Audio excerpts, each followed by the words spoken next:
ashes and smoke cover the sky. Your hometown is sieged by massive wildfires. You rush to escape, unaware that behind you, the wind and the heat have created a monster. A spinning tower of flames. In a few moments, it'll swallow everything around it, including you.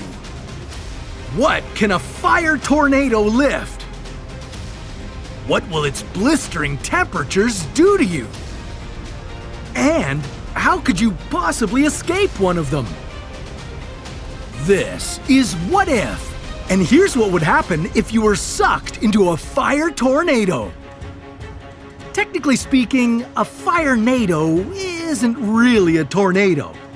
Tornadoes extend from thunderstorms, so their vortex is in the sky.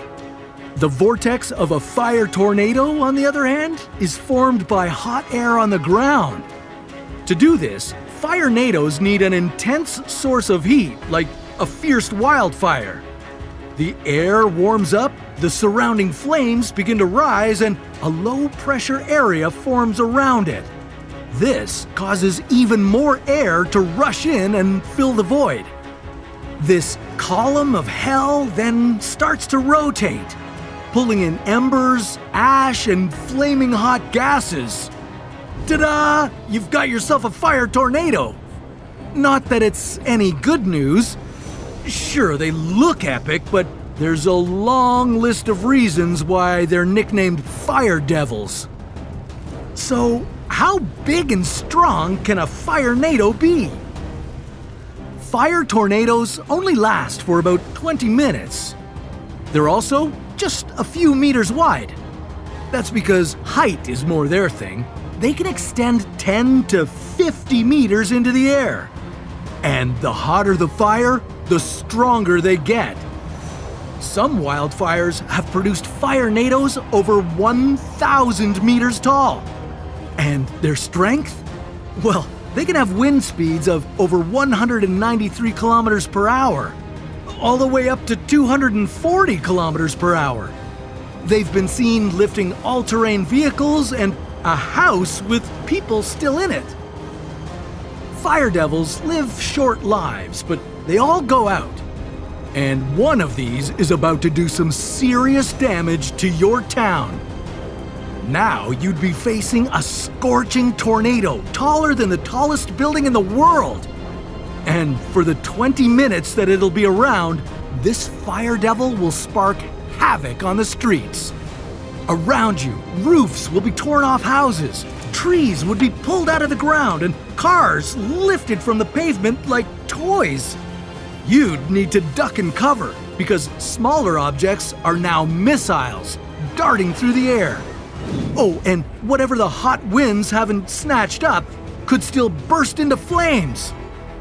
Let's hope you don't live near a gas station. Things could also get quite dire directly above you. This fire-nado could raise a colossal plume of smoke 5 kilometers into the air.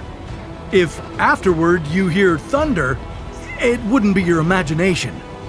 The intense heat could form a pyrocumulonimbus cloud, a thunderstorm cloud that can fuel the firestorm with dry lightning and by further spreading the hot embers.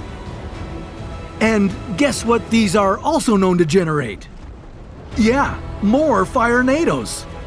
So, what would be your best bet at surviving? Run like your life depends on it, because it does. Or better yet, find a car and put the pedal to the metal. Don't even think about hiding in a basement unless you want to end up trapped inside a burning building. Flying would also be dangerous. The firestorm could cause risky turbulence. Whatever you choose, you better do it fast. A fire tornado can be especially dangerous because of how unpredictable it can be. It could turn and change directions at any second. Fail to escape and suddenly you'd be lifted off the ground and sucked straight into its fiery belly. Here, temperatures can reach nearly 1,100 degrees Celsius. Well, your skin triggers a pain response at 44 degrees Celsius. Exposing it to anything above 48 degrees Celsius for just 5 minutes can result in third-degree burns. Furiously spin at over 1100 degrees Celsius for almost 20 minutes, and the char will go beyond that. Your muscles would be cooked beyond well done, and your fat would sizzle and bubble. Firenadoes like 'em crispy. By the time the firenado pulls you up to cooler air, you would have experienced 6th degree burns. Yeah, only your charred bones would enjoy the relief of this cool breeze. And your blackened remains will hover, for a moment, over acres of scorched land and structures, where hundreds of people have also met your fate. Whoa, that turned out a bit dark, didn't it? If you want to consider it an upside, well, you're far more likely to run into a traditional tornado rather than these destructive columns of fire. On the other hand, you also have better odds of witnessing a tornado hitting a hurricane. But that's a story for another What If.